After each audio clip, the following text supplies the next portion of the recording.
The movie starts in Scotland. A young boy named Jimmy is watching Teletubbies with his sisters. While they are watching, their mother comes in, very scared. She locks the children in the room to keep them safe and tells them not to go outside. Suddenly, someone knocks on the door. Jimmy goes to look, and a man and others who are infected with the rage virus break in and start attacking people. Jimmy runs to his mother, but she locks the door and tells him to run. The infected people then kill his mother and sisters. Young Jimmy runs to a nearby church while the infected people chase him. He gets there first and finds his father, who is a priest, inside the church. The priest is getting ready for the infected people to come. Jimmy tells his dad to run away, but his dad doesn't want to. He is ready to give up his life. He gives Jimmy a cross necklace and tells him to keep it always. Jimmy hides just before the infected people break in and attack his father. Then the text appears on the screen, informing us that the rage virus laid waste to the UK. It was driven back from continental Europe, and the British mainland was quarantined to contain the virus. Any survivors would have to fend for themselves. 28 years later, a man named Jamie lives on Lindisfarne Island, also called Holy Island. He, his wife Isla, and their son Spike are part of a small group of people who have built a farming community to survive. Jamie is getting Spike ready to go outside the gate to kill his first infected person with a bow and arrows. This is part of a tradition to show Spike is growing up. While Jamie is making breakfast, their friend Sam comes and gives Spike a new hunting bow. Spike's mother, Isla, is sick and stays in bed all day. She suffers from debilitating headaches and memory loss and spends most of her time in a semi-delirious state. As Jamie and Spike go say good morning to Isla, Jamie accidentally says that he's taking Spike to the mainland, which makes Isla scared and upset. But Spike tells her not to worry and says he's only going to school. He gives her some bacon and then leaves with Jamie. As Jamie and Spike walk through the village, people cheer for Spike. It's his first time going to the mainland, which is a big moment for teens. The village leader, Jenny, meets them at the gate. She tells Jamie she thinks Spike is still too young since he's only 12. But since everyone supports him, she agrees to let them go. Lindisfarne is a special island.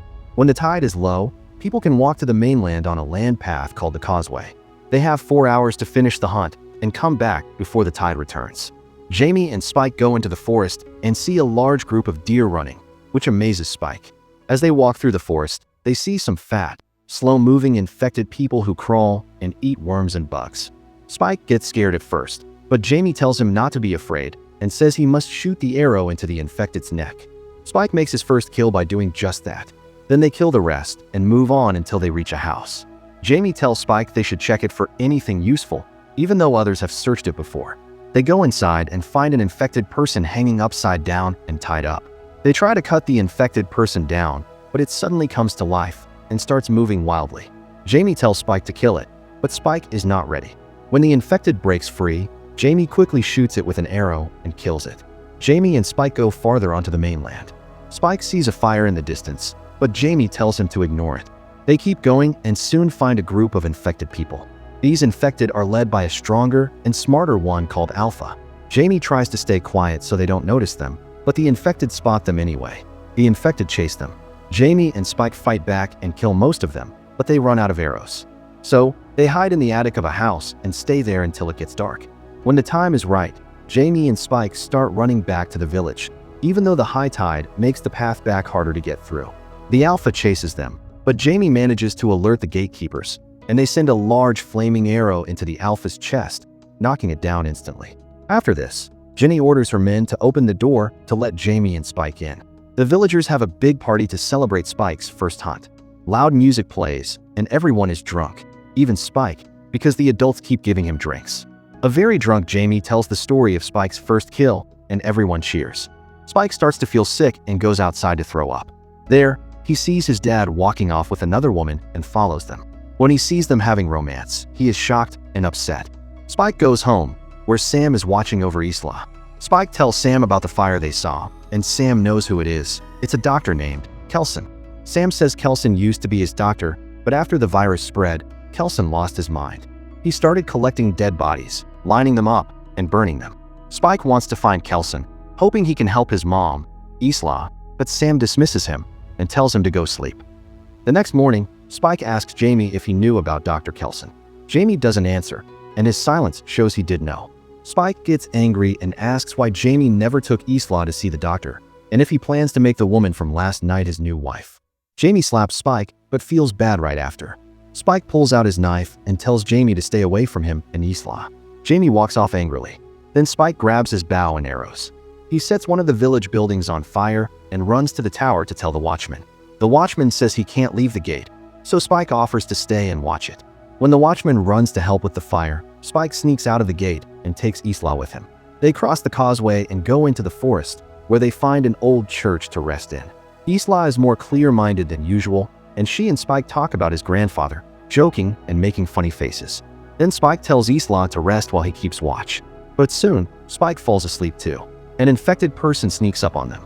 Spike has a nightmare, and when he wakes up, it's daytime, and the infected is lying dead next to him. Isla had killed it.